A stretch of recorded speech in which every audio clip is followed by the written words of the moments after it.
Assalamualaikum warahmatullahi wabarakatuh.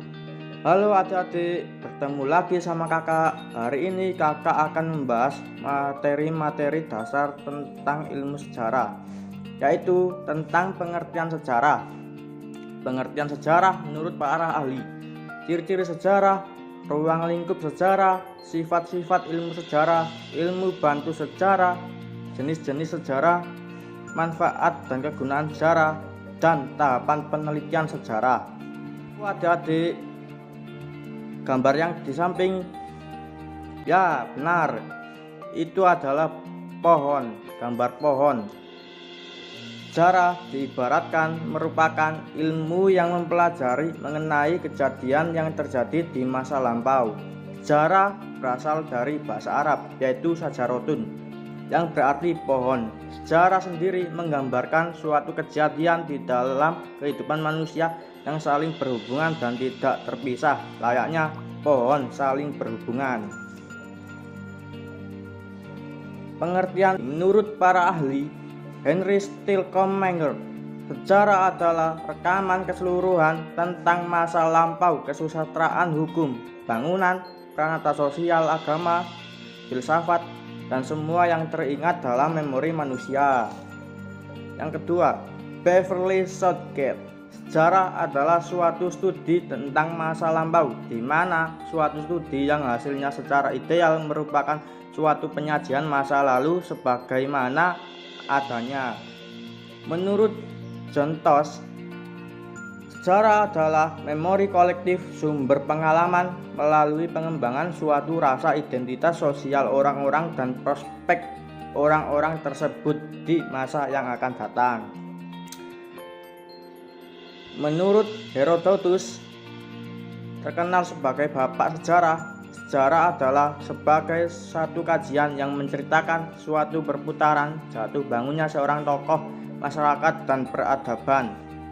Menurut Sunal dan Haas, sejarah adalah studi kronologis dengan menafsirkan dan mencari arti dari peristiwa dan berlalu metode sistematis untuk mengungkap kebenaran. Selanjutnya, mengenai ciri-ciri sejarah.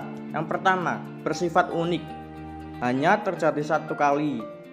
2. Sejarah bersifat selamanya atau kekal, tidak bisa diubah. 3. Sejarah bersifat penting, artinya peristiwa sejarah punya makna atau arti penting bagi manusia. Ruang lingkup sejarah. Yang pertama, history as event, sejarah sebagai peristiwa. 2. History as naratif, sejarah sebagai kisah. 3. History as science, sejarah sebagai ilmu. 4. History as art, sejarah sebagai seni. Sifat-sifat ilmu sejarah. Berdasarkan fakta. Fakta artinya suatu peristiwa sejarah bukanlah rekaan manusia, tapi kepastian tentang fakta didapatkan dari hasil verifikasi terhadap data tentang peristiwa tersebut. Sifat sejarah bersifat diakronis. Secara etimologi, diakronis berasal dari bahasa Yunani, yang berarti melintas atau melewati, dan kronos berarti perjalanan waktu. Diakronis sendiri diartikan dalam suatu peristiwa yang berhubungan dengan peristiwa sebelumnya. Pengertian diakronis sama dengan kronologi. Melalui konsep ini, kita dapat melakukan perbandingan serta melihat tahapan perkembangan sejarah dari masa ke masa. Sifat sejarah berdasarkan ideografis. Ideografi sendiri diartikan menggambarkan atau menceritakan suatu peristiwa yang terjadi pada ruang dan waktu tertentu dengan tujuan mendapatkan pemahaman dan makna dari peristiwa tersebut. Tidak ada hukum umum atau teori yang pasti dalam sejarah, sebab dalam sejarah tidak ada kebenaran yang mutlak. Dalam ilmu sejarah tidak ada hukum atau teori yang pasti untuk menjelaskan peristiwa atau kehidupan manusia. Kehidupan manusia adalah dinamis, sehingga tidak ada kebenaran yang mutlak. Yang ada hanyalah kebenaran sementara atau tafsiran terbatas yang masih terbuka atau dilakukan verifikasi kembali oleh peneliti atau peneliti lain. Bersifat unik. Unik artinya peristiwa itu hanya terjadi satu kali dan tidak ada lagi peristiwa yang sama persis dengan peristiwa waktu itu. Sifat ilmu sejarah berdasarkan empiris. Empiris artinya sejarah sangat tergantung pada pengalaman manusia, entah yang bersifat indrawi, bersifat batinia. Dan terkait dengan sifat diakronis dalam ilmu sejarah, sejarawan Kunto Wijoyo menambahkan bahwa dalam dimensi waktu dapat terjadi 4 hal, yakni perkembangan, kesinambungan, pengulangan, dan perubahan. Sifat sejarah berdasarkan perkembangan. Dalam hal perkembangan, sejarah akan melihat dan mencatat peristiwa yang menunjukkan terjadinya perubahan dalam masyarakat dari satu bentuk ke bentuk yang lain. Ilmu bantu sejarah. Yang pertama, ilmu arkeologi, membahas tentang ilmu sejarah yang berupa batuan. Kedua, epigrafi, ilmu meneliti tentang tulisan-tulisan kuno. 3. Fisiologi, ilmu sejarah yang mempelajari tentang naskah kuno. 4. Paleontologi, ilmu tentang mempelajari tentang fosil. 5. Metode karbon 14 karbon, ilmu untuk menentukan umur dengan menggunakan zat kimia. Konsep berpikir diakronis dan sinkronik.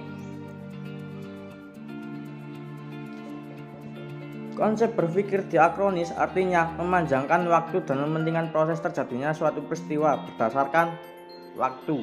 Sinkronis adalah memahami sebuah peristiwa atau kejadian dengan cara memperluas ruang dan mengabaikan proses perkembangan terjadinya sebuah peristiwa. Jenis-jenis sejarah. Yang pertama, sejarah lokal. 2. Sejarah nasional, sejarah dunia, sejarah geografi, ilmu sejarah tentang mengenai alam. 5. Sejarah ekonomi. 6. Sejarah sosial. 7. Sejarah politik. Manfaat dan kegunaan sejarah.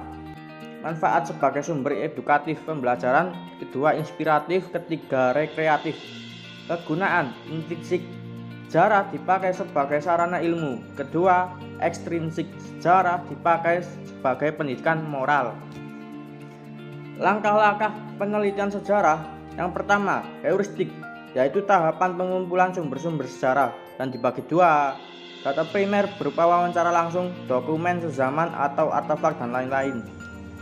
Data sekunder yang diperoleh dari majalah, koran, atau ensiklopedia. Tahapan verifikasi atau kritik sumber merupakan tahapan menguji atau keabsahan data dan dibagi 2. Kritik eksternal ialah menguji keaslian atau keabsahan suatu data. Kedua, kritik internal, tahapan menguji terhadap kredibilitas atau keterpercayaan data. Tahapan ketiga yakni interpretasi. Tahapan ini membuat konstruksi atau rangkaian sendiri atas apa yang diteliti. Tahapan yang terakhir ialah historiografi. Tahapan ini yakni penulisan kembali berdasarkan kaidah-kaidah kebahasaan. Assalamualaikum warahmatullahi wabarakatuh. Semoga materi hari ini bisa dipelajari dan dipahami. Terima kasih. Kalau ada salah, mohon maaf sebesar-besarnya. Jangan lupa subscribe, like, dan komen, and share.